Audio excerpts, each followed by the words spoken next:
you for all that you are giving me.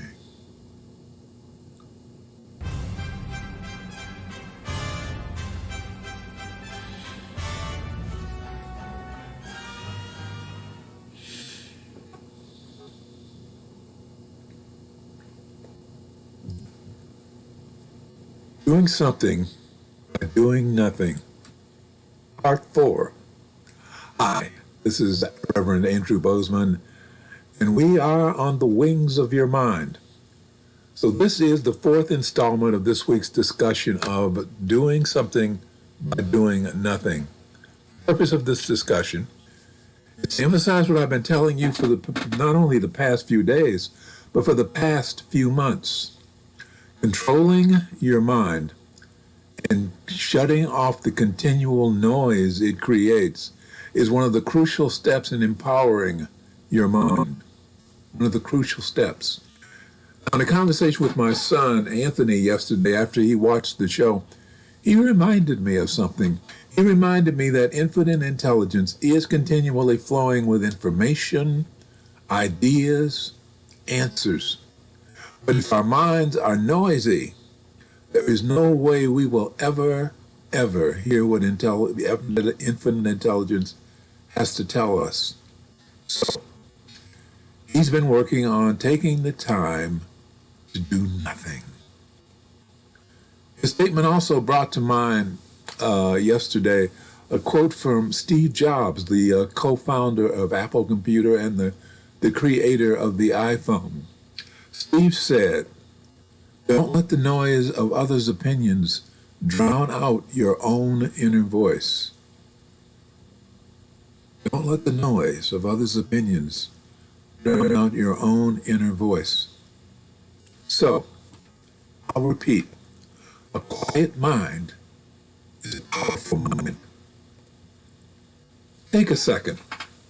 Take a second and remember any of the many movies and TV shows that you may have watched that featured wizards, magicians, witches, and supernaturally gifted heroes. It seems to me, as I recall them, that they always made a point of stressing the importance of a quiet mind to achieve great power. They were always quiet minds and focused. They were always focused. Think about that. So now that we've covered the steps on how to do nothing in terms of physical action and in quieting our minds, in terms of mental action, what does all this get us? Well, it gets us the power of and the law of attraction. Please, click on the thumbs up button if you haven't already done so. Please choose to subscribe. Remember, I would love to hear your thoughts and comments and your ideas and suggestions. If you are viewing this live, then please use the chat box on the right side of the screen. If you are viewing this in replay, the chat box is turned off, but you can place your comments down in the comments section below the video. Again, the thumbs up button is below the video, and if you choose to subscribe, down in the lower right-hand corner, the logo there, Arise. If you click on that, then that will enable you to subscribe. Okay, back to work. So, we're talking now about the law of attraction. Physical actions have their place in the living of our lives, but our purpose here on the wings of your mind is to show you that the physical is secondary to the mental. Physical is secondary to the mental. Let me stop here and refresh your memory. I am not some guru speaking from on high. I am a human being too. So please understand that as a teacher, I am subject to the edict voiced by Richard Bach in his novel Illusions, when he said, "We teach best what we need to learn, what we most need to learn. We teach best what we most need to learn. So it's a lesson for me as well as you, what I am teaching. So in the process of delivering these lessons to you, I am also a student. It's coming through me and I have to hear what's going on. Our mental focus is the controlling factor in what happens to us in the physical world. Our mental focus. The mystic Neville Goddard told us we don't attract what we want, we attract what we are. Now, other truisms from mystic regarding the law of attraction is what you think you create, what you feel you attract, what you imagine you become. Now, when I throw these quotes at you, I'm not just repeating what may be regarded as cliches. I'm repeating facts. But those statements are like icebergs. And the thing to remember about icebergs is that 90% of their mass is below the surface. Not above the surface, but below the surface. So what happens to so many people is they get caught up in the surface stuff of what they consider to be platitudes. Remember, they would not have been repeated over and over again as so much if they were not true. That's important to remember. They would not be repeated if they were not true. So in order to taste the real and powerful essence of them, you must go beneath the surface. I've heard people disparage those statements because they think those statements are flawed. They don't really work. They think that those statements apply to their everyday life thoughts. If those statements apply to their everyday thought processes, then as far as they can see, there is no effect. I agree. They're right. As far as they can see, there is no effect. Because their conscious thoughts have very little effect. And the reason their conscious thoughts have very little effect is that, for the most part, I would say that the conscious thoughts of the majority of people do not deserve the attention of infinite intelligence. Their conscious thoughts don't seem to have much effect because the conscious thoughts of a majority of people don't even have the respect of the people who think them. They do not value their thoughts. Infinite intelligence has given us the power of thought. Yet so many of us waste that power by leaving the spigot open, wide open, all the time. For one thought tumbles out after another, and pushes aside the thought before that, and they're just falling all over each other. But you know what? If you leave the hot water faucet running all day long, eventually you're going to run out of hot water. That's why, over this past few days, I have emphasized, turn off the faucet, turn off your thoughts, turn off your actions. Take some time and stop. Allow your power to build. Allow your energy to regroup. Allow yourself to go into a state of rest so that when you get ready to express yourself again, you can do it with greater energy and effectiveness. Stop. Infinite intelligence does not want to hear your mind throwing out a continuous barrage of thoughts. Stop. Infinite intelligence has something to give to you, but you can only hear it if you take a break, if you silence all that noise, if you stop. Can't hear it if you're too busy talking. Remember, your words and your thoughts have power. Every word and every thought. But we're throwing them out there so much, one after the other, and they are conflicting with each other and canceling each other out. And so nothing is happening. Your words and your thoughts will have much more power if you hold them back and allow them to build energy before you release them.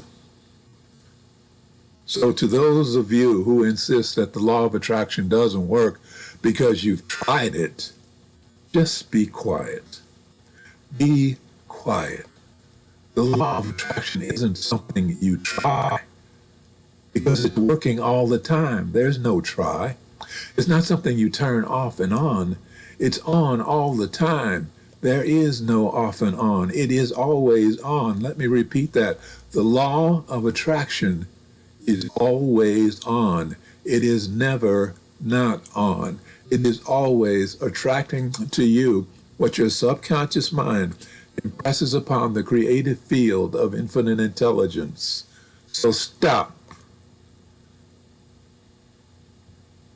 And by stopping your physical activity, stopping your mental activity for well-defined intervals, you begin to build mental and spiritual power that will actually work for you.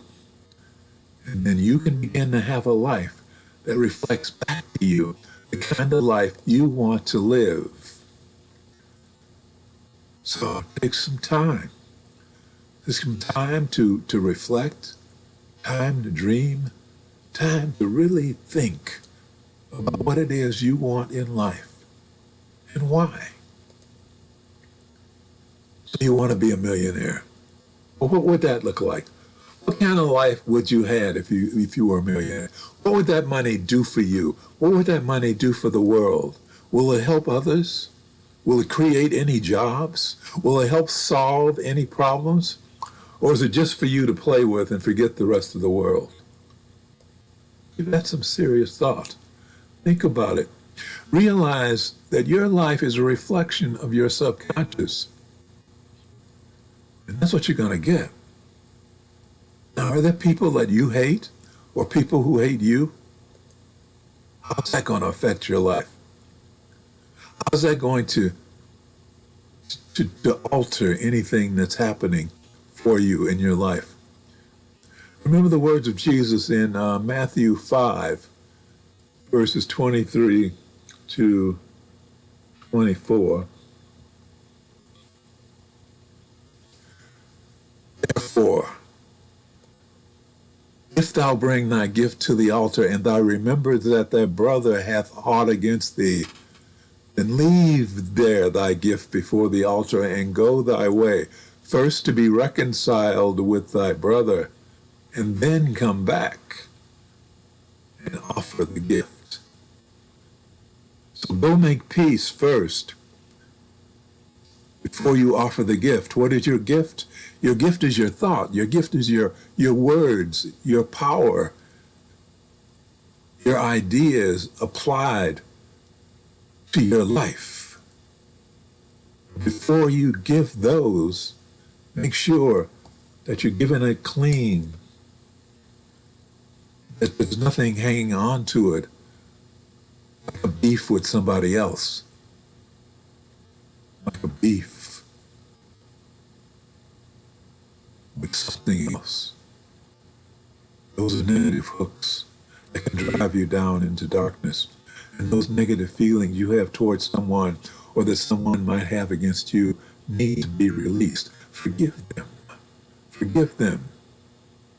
You know what? Include yourself in that equation. Yeah, I know you've got some things you hold against yourself. Settle those beefs you have with yourself. Forgive yourself. Let go of that self-blame. Let go of that guilt and that anger and that shame that you're holding against yourself. Let go of it. Forgive yourself. Release it. Release the hooks that are holding you back, because they're only pulling you down into darkness. Remember, we are individual. We are not individuals and isolated beings in a great sea of insulated, isolated beings. We are connected. We are all connected. We are all part of the greater whole, a whole so great that it can deliver to us anything we can imagine. And with faith, holding our consciousness, we can see it. If we can see it and hold on to it, and wait for it to harden into fact, it will happen. It will happen. It will be attracted to us, not by our striving for it, but by our attracting it to us, because that is who we are. attracting it to us because it cannot resist coming into our lives because our energy, vibration demands it. So if we give love, our impact upon the world will increase. But if we give fear, then we will fall into darkness, as I said. Will pull us into darkness like a black hole, just like in this illustration, showing the difference between love. The vibration of love makes a big difference. The vibration of love is expanding and growing and reaching out, whereas the vibration of the dark ones, anger, fear, hate, irritation, negativity, are pulling in like a black hole, pulling down into the center of nothingness. I'm talking about real power here. I'm talking about becoming who you really want to be. I'm talking about mental power. I'm talking about spiritual power. You can take the concept of what I'm talking about and throwing it away if you like. You can choose to continue living on the surface, to that roller coaster on the surface. Remember, the waves of the ocean are hard to ignore on the surface, but beneath the surface there is peace. Beneath the surface there is peace. So if you choose to live on that surface, physical reality, you will be left behind. Yes. But instead, I am suggesting that you embrace the concepts that I share with you here today and this week and every day. I suggest that you allow yourself to be quiet and to expand in love and empowerment. Because that quietness will empower you greatly and your life will reflect it. And as a spiritual warrior dedicated to the transformation of yourself, dedicated to the transformation of those who are around you, and dedicated to the transformation of the world, I welcome you along for the ride. Let's close with prayer.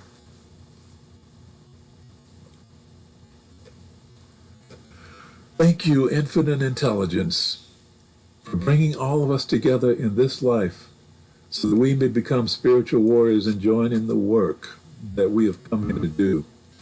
Thank you, Infinite Intelligence, for bringing us into this space of awareness and a deeper understanding of ourselves and our relationship to infinite intelligence, to life and infinite intelligence. Thank you for showing us who we really are. We open our minds and hearts to the truth of our being. We are the children of God. We are individualized expressions of infinite intelligence. And because we are part of the greater whole, we are beginning to understand our value to the continuity of life on this planet. As we become channels of your power, infinite intelligence, we can feel your presence within ourselves and within our lives more and more. We know that as we feel your presence within our lives every day, we will rise because we are no longer cut off from you by being immersed in the darkness of fear, anger, and the pain of unforgiveness.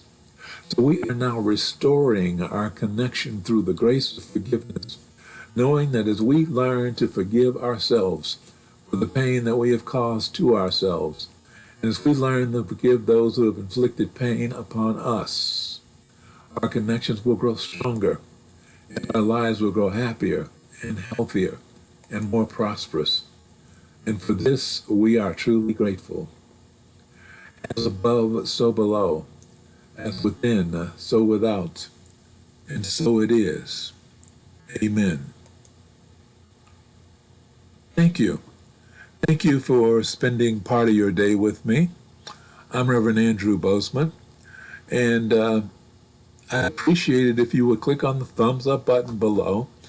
If you haven't already done so, then I'd be great if you would choose to subscribe. Remember, that's over there. in the lower right-hand corner.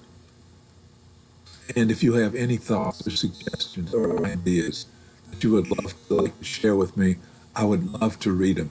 So please put those in the comment section below. I look forward to seeing them. So in the meantime, see you next week. Remember, I am Reverend Andrew Bozeman, and this is On the Wings of Your Mind.